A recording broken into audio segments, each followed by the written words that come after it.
नमस्कार दोस्तों। आज की कहानी है घमंड का पुतला, मुंशी प्रेमचंद द्वारा लिखित। शाम हो गई थी। मैं सरयू नदी के किनारे अपने कैंप में बैठा हुआ नदी के मज़े ले रहा था कि मेरे फुटबॉल ने दबे पांव पास आकर मुझे सलाम किया कि जैसे वह मुझसे कुछ कहना चाहता है। फुटबॉल के नाम से जिस प्राणी का जिक्र किया गया वह मेरा अर्दली था, जिस उसे सिर्फ एक नज़र देखने से यकीन हो जाता था कि यह नाम उसके लिए पूरी तरह उचित है। वह सिर से पैर तक आदमी की शक्ल में एक गेंद था, लंबाई चौड़ाई बराबर। उसका भारी भरकम पेट, जिसने उस दायरे के बनाने में खास हिस्सा लिया था, एक लंबे कमरबंद में लिपटा रहता था, शायद इसलिए कि वह इंतहा से आगे न बढ़ जाए। जिस वक्त वह तेजी से चलता था, बल्कि यूं कहिए लुढ़कता था, तो साफ मालूम होता था कि कोई फुटबॉल ठोकर खाकर लुढ़कता चला आता है। मैंने उसकी तरफ देखकर पूछा, क्या कहते हो? इस पर फुटबॉल ने ऐसी रोनी सूरत बनाई कि जैसे कहीं से पिटकर आया है, और बोला, हुजूर, अभी तक यहाँ रसद का कोई इंतजाम नहीं हुआ। जमींदार साहब कहते हैं कि मैं किसी का नौकर नहीं हूँ। मैंने इस निगाह से देखा कि जैसे मैं और ज़्यादा नहीं सुनना चाहता। यह असंभव था कि मजिस्ट्रेट की शान में जमींदार से ऐसी गुस्ताखी होती। ये मेरे हाकिमाना गुस्से को भड़काने की एक बदतमीज कोशिश थी। मैंने पूछा, जमींदार कौन है? फुटबॉल की बाछें खिल गईं। बोला, क्या कहूँ, कुंवर सज्जन सिंह। हुजूर बड़ा ढीठ आदमी है। रात आई है और अभी तक हुजूर के सलाम को भी नहीं आया। घोड़ों के सामने न घास है न दाना। लश्कर के सब आदमी भूखे बैठे हुए हैं। मिट्टी का एक बर्तन भी नहीं भेजा। मुझे जमींदारों से रात दिन सावका रहता था, मगर ये शिकायत कभी सुनने में नहीं आई थी। इसके विपरीत वे मेरी खातिर तवाजो में ऐसी जाफिशानी से काम लेते थे कि उनके स्वाभिमान के लिए ठीक न थी। उसमें दिल खोलकर आतिथ्य सत्कार करने का भाव तनिक भी न होता था। न उसमें शिष्टाचार था, न वैभव का प्रदर्शन जो ऐब है। इसके बजाय वहाँ बेजा रसूख की फिक्र और स्वार्थ की हवस साफ दिखाई देती थी, और इस रसूख बनाने की कीमत काव्योचित अतिशयोक्त के साथ गरीबों में वसूल की जाती थी, जिनका बेकसी के सिवा और कोई हाथ पकड़ने वाला नहीं। उनके बात करने के ढंग में वे मुलायमियत और आजिजी बरती जाती थी, जिसका स्वाभिमान से बैर है। और अक्सर ऐसे मौके आते थे जब इन खातिरदारियों से तंग होकर दिल चाहता था कि काश इन खुशामदी आदमियों की सूरत न देखनी पड़ती। मगर आज फुटबॉल की जबान से ये कैफियत सुनकर मेरी जो हालत हुई, उसने साबित कर दिया कि रोज रोज की खातिरदारियों और मीठी मीठी बातों ने मुझ पर असर किए बिना नहीं छोड़ा था। मैं ये हुक्म देने वाला ही था कि कुंवर सज्जन सिंह को हाजिर करो कि यकायक मुझे ख्याल आया कि इन मुफ्तखोर चपरासियों के कहने पर एक प्रतिष्ठित आदमी को अपमानित करना न्याय नहीं है। मैंने अर्दली से कहा, बनियों के पास जाओ, नगद दाम देकर चीज़ें लाओ और याद रखो कि मेरे पास कोई शिकायत ना आए। अर्दली दिल में मुझे कोसता हुआ चला गया, मगर मेरे आश्चर्य की कोई सीमा न रही जब वहाँ एक हफ्ते तक रहने पर भी कुंवर साहब ने मेरी भेंट न हुई। अपने आदमियों और लश्कर वालों की जबान से कुंवर साहब की ढिठाई, घमंड और हेकड़ी की कहानियाँ रोज़ सुना करता और मेरे दुनिया देखे हुए पेशकार ने ऐसे अतिथि सत्कार शून्य गांव में पड़ाव डालने के लिए मुझे कई बार इशारों से समझाने बुझाने की कोशिश की। गालिबन मैं पहला आदमी था जिससे ये भूल हुई थी और अगर मैंने किले के नक्शे के बदले लश्कर वालों से अपने दौरे का प्रोग्राम बनाने में मदद ली होती तो शायद इस अप्रिय अनुभव की नौबत न आती। लेकिन कुछ अजब बात थी कि कुंवर साहब को बुरा भला कहना मुझ पर उल्टा असर डालता था। यहाँ तक कि मुझे उस आदमी से मुलाकात करने की इच्छा पैदा हुई जो सर्वशक्तिमान अफसरों से इतना ज़्यादा अलग थलग रह सकता है। सुबह का वक्त था। मैं गढ़ी में गया। नीचे सरयू नदी लहरें मार रही थीं। उस पार साखू का जंगल था, मीलों तक बादामी रेत, उस पर खरबूज और तरबूज की क्यारियां थीं। पीले पीले फूलों से लहराती हुई बंगलों और मुर्गाबियों के गोल बैठे हुए थे। सूर्य देवता ने जंगलों से सिर निकाला, लहरें जगमगाईं, पानी में तारे निकले। बड़ा सुहाना, आत्मिक उल्लास देने वाला दृश्य था। मैंने खबर करवाई और कुंवर साहब के दीवान खाने में दाखिल हुआ। लंबा चौड़ा कमरा था, फर्श बिछा हुआ था। सामने मसनद पर एक बहुत लंबा तगड़ा आदमी बैठा था। सर के बाल मुड़े हुए, गले में रुद्राक्ष की माला, लाल लाल ऊंचा माथा, पुरुषोचित अभिमान की इससे अच्छी तस्वीर नहीं हो सकती। चेहरे से रोब-दाब बरसता था। कुंवर साहब ने मेरे सलाम को इस अंदाज से लिया कि जैसे वह इसके आदी हैं। मसनद से उठकर उन्होंने बहुत बड़प्पन के ढंग से मेरी अगवानी की, खैरियत पूछी और इस तकलीफ के लिए मेरा शुक्रिया अदा किए के बाद इतर और पान से मेरी तवाजो की। तब वो मुझे अपनी उस गढ़ी की सैर कराने चले जिसने किसी जमाने में जरूर आसफुद्दौला को जिच किया होगा, मगर इस वक्त बहुत टूटी फूटी हालत में थी। यहाँ के एक एक रोड़े पर कुंवर साहब को नाज था। उनके खानदानी बड़प्पन और रोब-दाब का जिक्र उनकी जबान से सुनकर विश्वास न करना असंभव था। बयान करने का ढंग यकीन को मजबूर करता था और वे उन कहानियों के सिर्फ पासबान ही न थे बल्कि वे उनके ईमान का हिस्सा थीं। और जहाँ तक उनकी शक्ति में था उन्होंने अपनी आन निभाने में कभी कसर नहीं की। कुंवर सज्जन सिंह खानदानी रईस थे।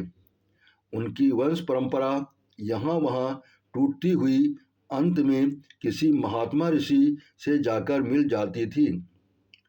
उन्हें तपस्या और शक्ति और योग का कोई दावा न था, लेकिन इसका गर्व उन्हें अवश्य था कि वे एक ऋषि की संतान हैं। पुरुषों के जंगली कारनामे भी उनके लिए गर्व का कुछ कम कारण न थे। इतिहास में उनका कहीं जिक्र न हो, मगर खानदानी भाट ने उन्हें अमर बनाने में कोई कसर न रखी थी। और अगर शब्दों में कुछ ताकत है तो वह गढ़ी, रोहतास या कालिंजर के किले से आगे बढ़ी हुई थी।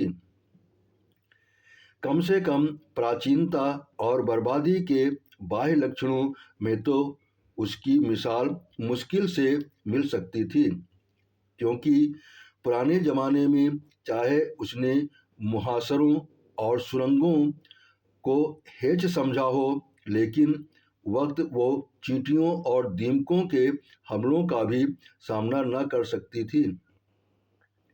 कुंवर सज्जन सिंह ने मेरी भेंट बहुत संक्षिप्त थी, लेकिन इस दिलचस्प आदमी ने मुझे हमेशा के लिए अपना भक्त बना लिया। बड़ा समझदार, मामले को समझाने वाला, दूरदर्शी आदमी था। आखिर मुझे उसका बिन पैसों का गुलाम बनना था। बरसात में सरजू नदी के जोर शोर से चढ़ी हुई कि हजारों गांव बर्बाद हो गए। बड़े बड़े तनावर दरख्त तिनकों की तरह बहते चले जाते थे। चारपाइयों पर सोते हुए बच्चे, औरतें, खूंटों पर बंधे हुए गाय और बैल उसकी गरजती हुई लहरों में समा गए। खेतों में नाच चलती थी। शहर में उड़ती हुई खबरें पहुंची। सहायता के प्रस्ताव पास हुए। सैकड़ों ने सहानुभूति और शौक के अर्जेंट तार जिले के बड़े साहब की सेवा में भेजे। टाउन हॉल में कौमी हमदर्दी की पुरशोर सदाएं उठी और उस हंगामे में बाढ़ पीड़ितों की दर्द भरी पुकारें दब गईं। सरकार के कानों में फरियाद पहुंची। एक जांच कमीशन तैयार किया गया। जमींदारों को हुक्म हुआ कि वे कमीशन के सामने अपने नुकसानों को विस्तार से बताएं और उसके सबूत दें। शिवरामपुर के महाराजा साहब को इस कमीशन का सभापति बनाया गया। जमींदारों ने रेल पेल शुरू हुई। नसीब जागे, नुकसान के तखमीन का फैसला करने में काव्य बुद्धि से काम लेना पड़ा। सुबह से शाम तक कमीशन के सामने एक जमघट रहता। ऑनरेबल महाराज साहब को सांस लेने की भी फुर्सत न थी। दलील और शहादत का काम बात बनाने और खुशामद से लिया जाता था। महीनों यही कैफियत रही। नदी किनारे के सभी जमींदार अपने नुकसान की फरियादें पेश कर गए। अगर कमीशन से किसी को कोई फायदा नहीं पहुंचा तो वो कुंवर सज्जन सिंह थे। उनके सारे मौजे सरजू के किनारे पर थे और सब तबाह हो गए थे। गढ़ी की दीवारें भी उनके हमलों से न बच सकी थीं, मगर उनकी जबान से खुशामद करना सीखा ही न था और यहाँ उनके बगैर रसाई मुश्किल थी। चुनाचे वे कमीशन के सामने न आ सके। मियाद खत्म होने पर कमीशन ने रिपोर्ट पेश की। बाढ़ में डूबे हुए इलाकों में लगान की आम माफी हो गई। रिपोर्ट के मुताबिक सिर्फ सज्जन सिंह वह भाग्यशाली जमींदार थे जिनका कोई नुकसान नहीं हुआ था। कुंवर साहब ने रिपोर्ट सुनी, मगर माथे पर बल न आया। उनके आसामी गढ़ी के सहन में जमा हुए थे। ये हुक्म सुना तो रोने धोने लगे। तब कुंवर साहब उठे और बुलंद आवाज में बोले, मेरे इलाके में भी माफी है। एक कौड़ी लगान न लिया जाए। मैंने ये वाकया सुना और खुद ब खुद मेरी आंखों से आंसू टपक पड़े। बेशक वह आदमी है जो हुकूमत और अख्तियार के तूफान में जड़ से उखड़ जाए, मगर झुकेगा नहीं।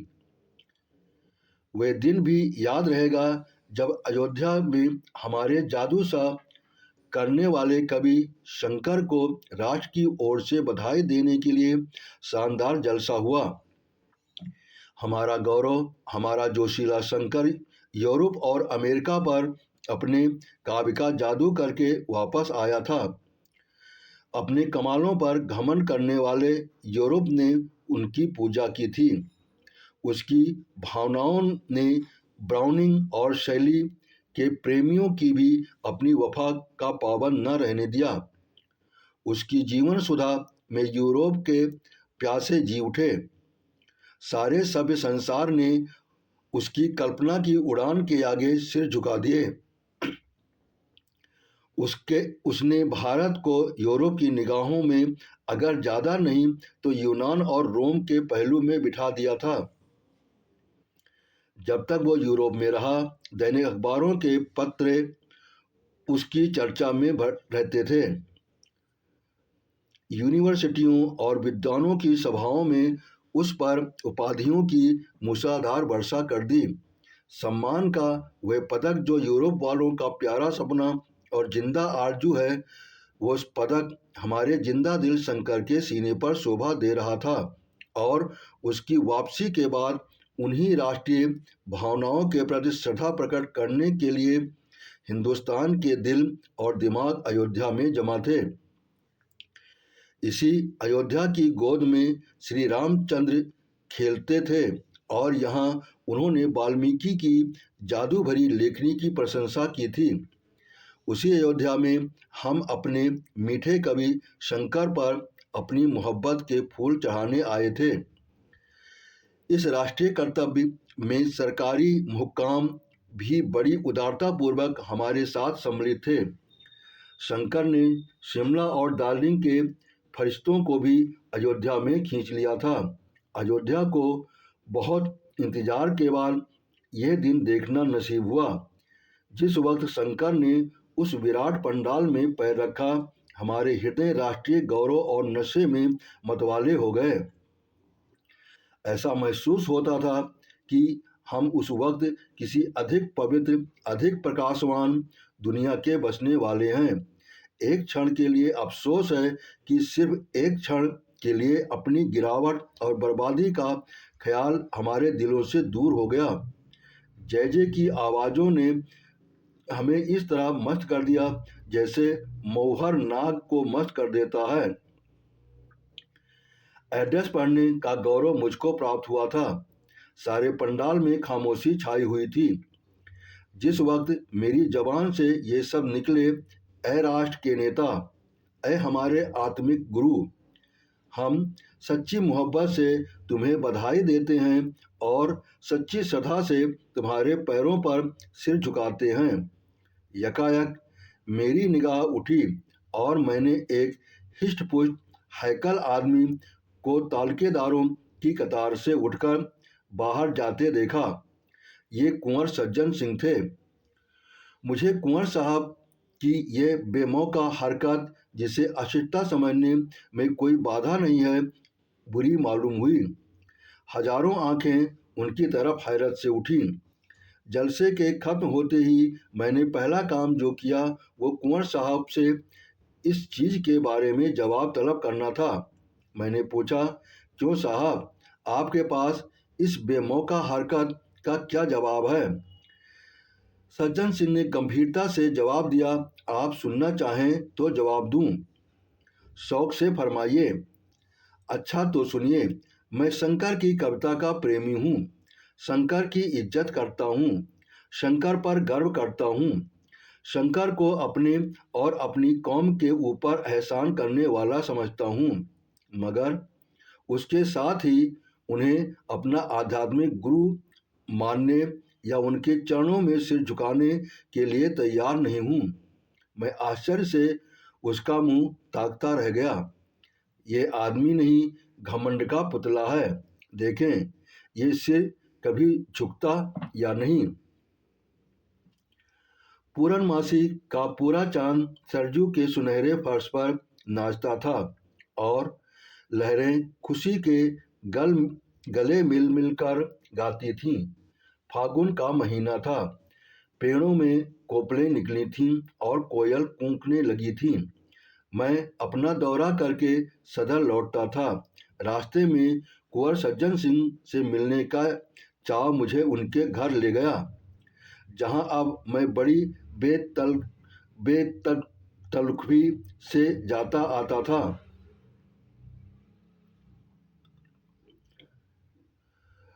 मैं शाम के वक्त नदी की सैर को चला। वो प्राणदायिनी हवा, वो उड़ती हुई लहरें, वो गहरी निस्तब्धता, सारा दृश्य एक आकर्षक सुहाना सपना था।